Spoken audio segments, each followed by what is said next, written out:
Our breaking news tonight, 3 officers dead, 3 wounded in Baton Rouge. A really tough day for Baton Rouge and for the country, really. Here to talk about how to keep our police safe is Sheriff David Clark of Milwaukee County, Wisconsin. He is going to be speaking at the Republican convention tomorrow night. Sheriff, thank you very much for that horrific day.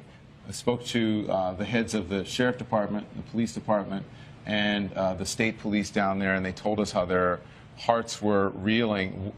Their message is peace and coming together in the country. What's your message? You don't believe that for 1 minute, do you? That their message is? Yeah. That's what they said to me. Okay. Yeah, I believe them. Of Any course I believe them protests when they say over the that. deaths of these cops today in Baton Rouge? I don't know that. I don't know that. Any riots or protests over the police officers in Dallas, Texas? What are you asking? It's a pretty simple question. I asked you if what's your message to the people. Their message is one of peace. What is your message? My message has been clear from day one 2 years ago. This anti-cop sentiment from this hateful ideology called Black Lives Matter has fueled this rage against the American police officer. I predicted this 2 years ago. So what I want to know, okay, Sheriff. do I want to know? With all due respect, do you know that this was because of that? Do we Yes, I do. As a law enforcement officer? I've been watching this for 2 years. I predicted this. This anti-police rhetoric sweeping the country has turned out some hateful things inside of people that are now playing themselves out on the American police officer. I want to know, with all of the black-on-black violence in the United States of America, by the way, when the tragedies happened in Louisiana and Minnesota, do you know that 21 black people were murdered across the United States? Was there any reporting on that? There was a black officer who was killed today. But was there any reporting on that? Sheriff, please, let's just keep the volume down here. So I understand, and listen, I'm looking at 3 dead cops this week, Sheriff, and I'm looking at 5 last year. You trying to tell me to keep it down? Just please, if you'll just please, we can keep it civil. So, because the message to people at home, I'm sure you want, is one of civility. I wish, Don, I wish you had that message of civility have a conversation toward this with you. Hateful ideology, these purveyors of hate. You don't know what my message is. That's what I want to say to you is, these people preach vile and virtue in the name of hate. And we'll be right back. Are you going to let me talk? Back now live with Sheriff David Clark of Milwaukee County, Wisconsin, and we're here live in Cleveland. Don't disagree with you about there's a narrative across the country that could be harming police officers, but we don't know right now, as someone who's in law enforcement, if that was the actual cause of it. Go ahead. Let me ask you this. Do we know that generally the American law enforcement officers are racist? Do we know this? Go on. I ask a question. Do I know American general law enforcement are racist? Yeah. I don't think anyone is accusing. If you're insinuating that people are accusing or saying that law enforcement across this country as a whole are racist, then your assumption is wrong. First of all, this whole anti-police rhetoric is based on a lie. There is no data, and you know this. There is no data, there is no research that proves any of that nonsense. None. You'd have to be more specific about what data and what nonsense you're talking about. That law enforcement officers treat black males different than white males in policing in these urban centers. There is data that supports There is not data. No. The president spoke about it. Cedric Alexander, who is a law enforcement officer. The president has been lying about it. He said it again the other day when he said black males are 2 times more likely to be shot by a law enforcement officer than white males. Don, that is a lie. That is not a lie. It is a lie. Yes, show me. The research that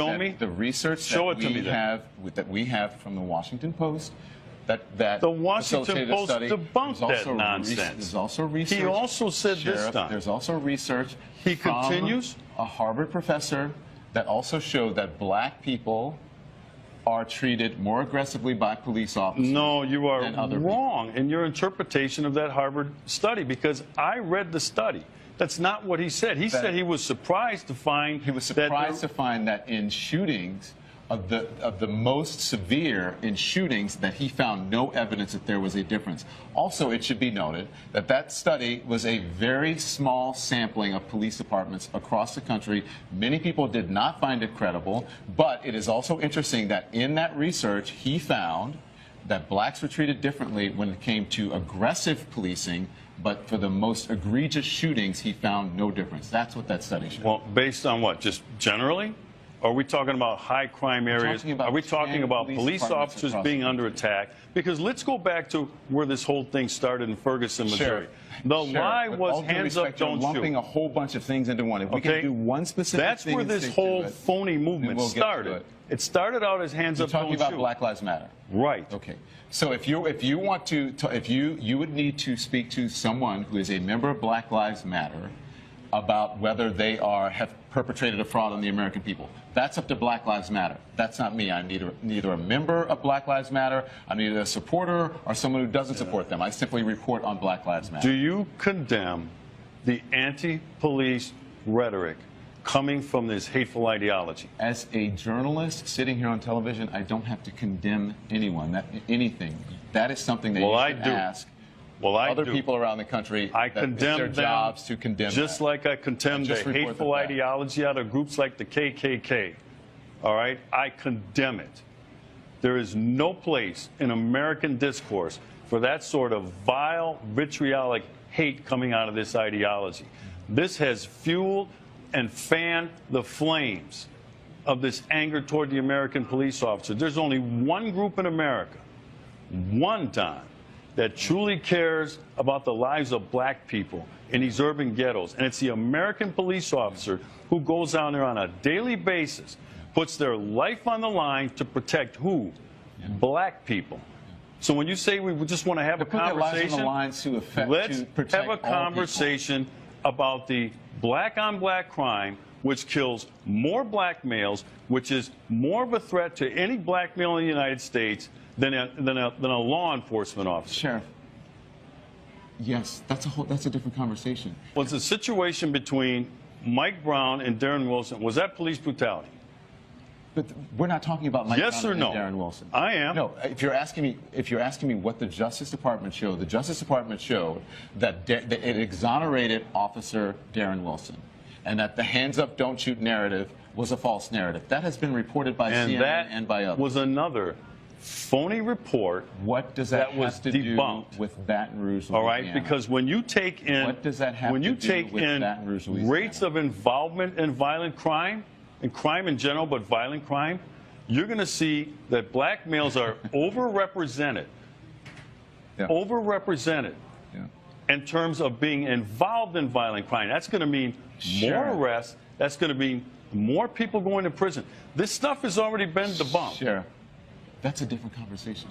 Every time you don't have a response to something I say, you say it's a different conversation. I don't have a response to you. Is that we're having two different conversations. I'm asking the questions here. You're answering the questions by asking questions about some other subject that we're not discussing. We're talking about this hateful ideology called Black Lives Matter. You said you're not a member. You can't be a member. It's not an organization.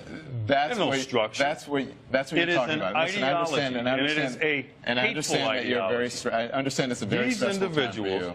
These individuals. And Sheriff, we appreciate you coming on. They preach vile and vitriol in the name of virtue. Thank you, Sheriff. We appreciate it. We understand it's a very tough time for you.